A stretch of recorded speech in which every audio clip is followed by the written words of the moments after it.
All right, welcome to this explainer on the Brush and the Gunship, the life of Hayashi Fukusai. Now listen, even if you know absolutely nothing about Japanese history, stick with me, because this story is just incredible. It's a total David and Goliath situation. Let's drop right into the year 1854. Imagine you're standing in the quiet coastal village of Yokohama, Japan. Out of nowhere, this deafening, bone-rattling boom of cannon fire rolls across the sky. And you have to remember, for a nation that has been entirely, intentionally isolated from the outside world for over 2 centuries, this sound isn't just loud, it is absolutely terrifying. But here's the crazy part. That cannon fire? It wasn't some polite, ceremonial salute to say hello. It was a naked threat. The message was literally, refuse us and this is what awaits you. Those cannons belonged to Commodore Perry, commander of an American naval squadron. He was essentially executing a textbook, aggressive masterclass in gunboat diplomacy. He was using this overwhelming, highly advanced military presence to just completely intimidate Japan into opening its borders to the US. And to really wrap our heads around the crushing stakes of this exact moment, just look at this massive number right here, 100. Perry looked the Japanese negotiators dead in the eye and casually boasted that he had 50 warships stationed right there in Japanese waters and another 50 just waiting on standby in California. If his demands weren't met, he promised he could summon all 100 of these heavily armed warships within 20 days. 20 days!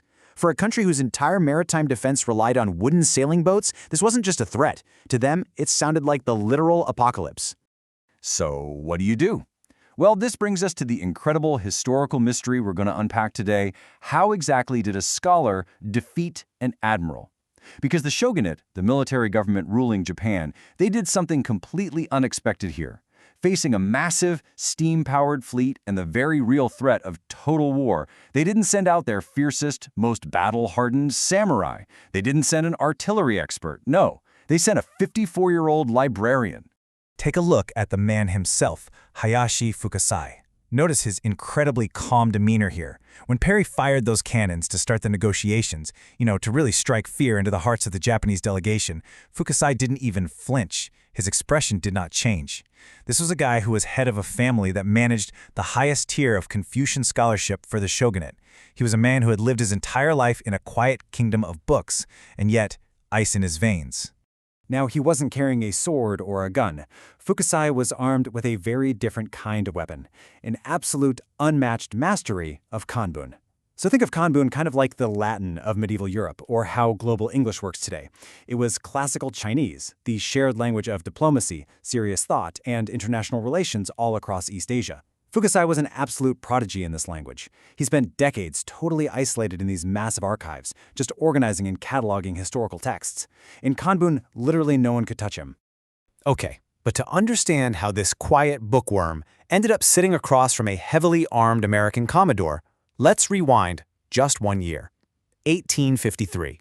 This was a year of 2 massive, life-altering shocks for Fukusai.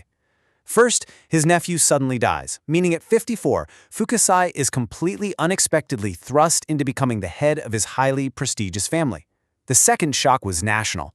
Perry's terrifying steam-powered black ships appeared for the very first time. They were painted pitch black, they spewed dark smoke, and they moved without any wind. It was alien technology to them. Perry dropped off his demands from the US president and basically said, "I'll be back next year for your answer." So, what does our librarian do with a literal ticking clock counting down to a potential war? Well, he doesn't panic. He doesn't try to frantically build a navy from scratch. Instead, he weaponizes information. He furiously organizes centuries of diplomatic archives. He directs the completion of the Tsuko Ichiran, which is this unbelievable 350-volume collection of Japan's foreign relations spanning nearly 300 years. He was gathering cold, hard data. It was the ultimate cram session for national survival. Fast forward to 1854. They finally meet at the negotiation table in Yokohama, and it is a clash of absolute extremes. On one side, you have loud, aggressive military force. On the other, quiet, rock-solid logic. Perry comes in hot, demanding fully open trade, 7 to 8 ports for his ships, and 40 kilometers of completely free movement for foreigners. And Fukusai? He just systematically dismantles it. He counters with 0 trade, only 2 very specific ports, and strictly confined movement. And this right here is my absolute favorite part. This is exactly where those 350 volumes of research saved his entire country. Perry tried to use moral outrage to justify his military presence, right? He claims Japan violently mistreats foreigners under this old shogunate policy. Fukusai calmly pulls out the receipts and notes that that specific policy was actually abolished in 1842. Then Perry pivots. He brings up the American whaling ship Lagoda, complaining that its crew was detained in Japan. Again, Fukusai counters with the exact historical record. He points out those men were arrested for committing severe violence on their own ship. They weren't poor, mistreated castaways, they were violent criminals. Boom. Fukusai stripped every single one of Perry's aggressive arguments of their factual ground in real time. So, let's look at the final scoreboard here. The result of this absolute masterclass in negotiation is the Convention of Kanagawa. When you compare the final terms to Perry's original demands, it's just stunning. Trade, completely denied. Ports, whittled down from 8 to just 2 super remote locations. Movement, blocked. And get this, Fukusai ingeniously used Japan's natural topography, like the Amagi mountain range, as a physical barrier to legally confine foreign movement. He literally used mountains as a legal loophole. Fukusai achieved a diplomatic miracle. I mean, just a decade earlier, neighboring China had been forced into incredibly humiliating concessions during the Opium War. Fukusai completely avoided that fate for Japan, and he did it without firing a single shot. It is wild to just step back and look at the sheer speed of history here. In just a handful of years, this entire epic story played out. Fukusai stepped out from the dusty library archives, secured his nation's safety and sovereignty through the masterful stroke of a brush, and then he quietly passed away in 1859 at the age of 60. His nephews would actually take over after him, using his exact blueprints to handle future Western diplomats.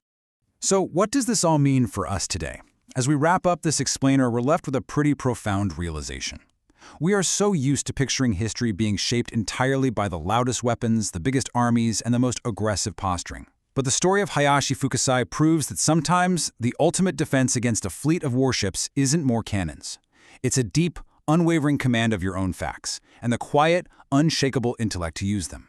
True power isn't always the loudest weapon in the room. Honestly, think about that the next time you find yourself in a seemingly impossible negotiation.